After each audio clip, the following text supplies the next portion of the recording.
My name's Ian Hingley. I'm a landscape architect and urban designer, and I'm going to talk about verges, not just grass verges, but gravel verges and any kind of edge condition really in the street environment, almost purely and simply in the street environment. What struck me about many of our streets, or particularly our suburban streets, this is a street where I live in Islington, is that we'd almost systematically paved over our verges, probably starting around the 1950s and 60s when there was an increased pressure from the motor car, and that the edges of the streets were getting parked and used almost entirely for parking.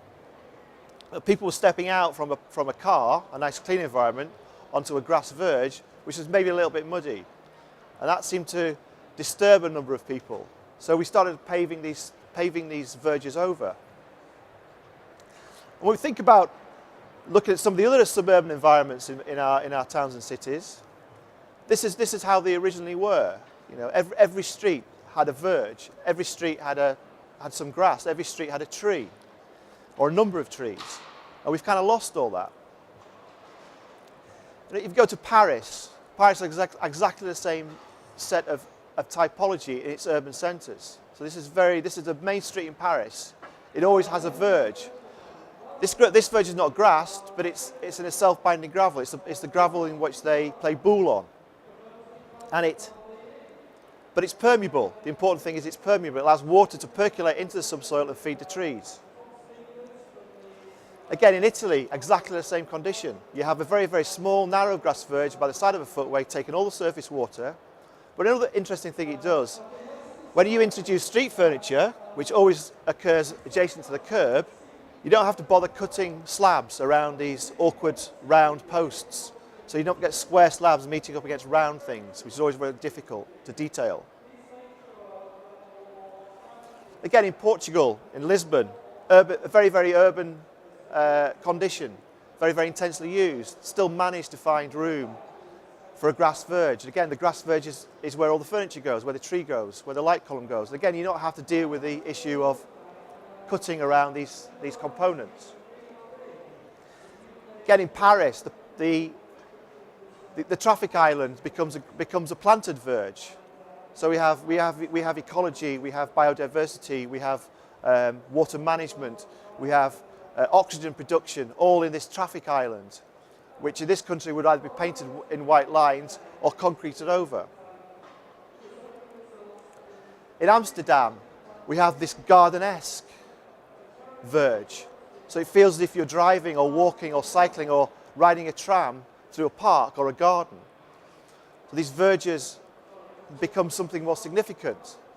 They're just bigger versions of the smaller versions that we sometimes see in our cities now, but they do much more. They're much more extensive. Or in Amsterdam as well, again on one of the more suburban streets, the hedge forms a structural function in that it helps to separate or provide a little bit of separation between the vehicular traffic, the cycle routes and the pedestrian footways. So it has a secondary function above and beyond its vegetation, or its abilities as vegetation. Even in Paris, central Paris and the Marais, which is essentially a sort of medieval layout, there's still enough room to put in verges. There's still enough room to have planting and trees and all the other functions that we need to do in a street, including parking motorcycles. But all we get in London are these tiny little fractures where we plant trees. So there's no verge in London in city centres. There should be, and they could be.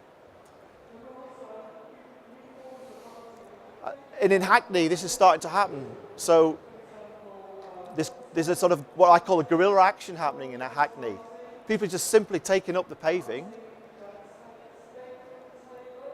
and planting trees and shrubs in its place. A very, very simple operation, just doing it without any support of the local authority, just through community action, getting together, lifting up some paving slabs, following on from the deep paved movement in America, and simply planting up these verges. Or they're doing it in a very slightly different way, or a subtle way, in that they're not paving over the old granite sets that used to line our Victorian streets. And these granite sets are very interesting because the gaps between them allow water to percolate and they allow vegetation to grow. So what you get is these fragments of vegetation within the cracks, between the cracks in the paving slabs. And this vegetation is still photosynthesizing, it's still processing water, and it's still producing oxygen, just on a very, very small scale. So these are still very valuable components in our urban streets. And you can do this more overtly. You can actually introduce a facility which manages water properly.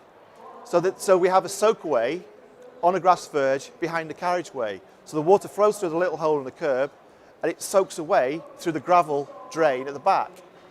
And it allows all that carriageway water, which would normally go into the sewer, to be managed on site.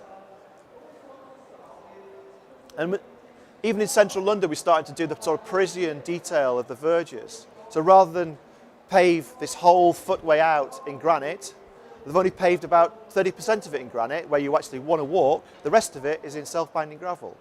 It's in a gravel which allows water to percolate into the soils and feed the trees. Again, a very similar detail in Lambeth. Lambeth have cottoned onto the fact that the paving on the left-hand side, self-binding gravel, is about a third of the cost of the paving on the right-hand side. So why pave the whole pavement in the same material, which has no real function anyway? It's just concrete, it's hard, and it's negative. Something we're trying to do in Brighton City Council, a green council, doing the same thing there. Reducing the amount of concrete they have and swapping it for this gravel. And this gravel can be planted in the future, or it can just be left as it is, but it's still better than concrete because it's processing water. Tiny little fragments of grass verge managing to hang on, surviving quite successfully in Brighton, again, around the base of their trees. But these should be extended, these should be continuous. They've become fragmented as a result of the action really related to the motor car. I suppose the final thing about, rather than all this earnest stuff about managing water and the ecological value, is that there's just more joy. There's more joy in the grass verge next to it. This is next to a canal. And it probably wouldn't happen next to a road, but it might on a residential street. But these fragments of green give us a way to interact with our cities a little bit more than we can if it's just concrete. You would never get this man lying down on a concrete verge in my street, or sitting on a cast iron gully grate. So these soft components of our cities are much more engaging for the general people.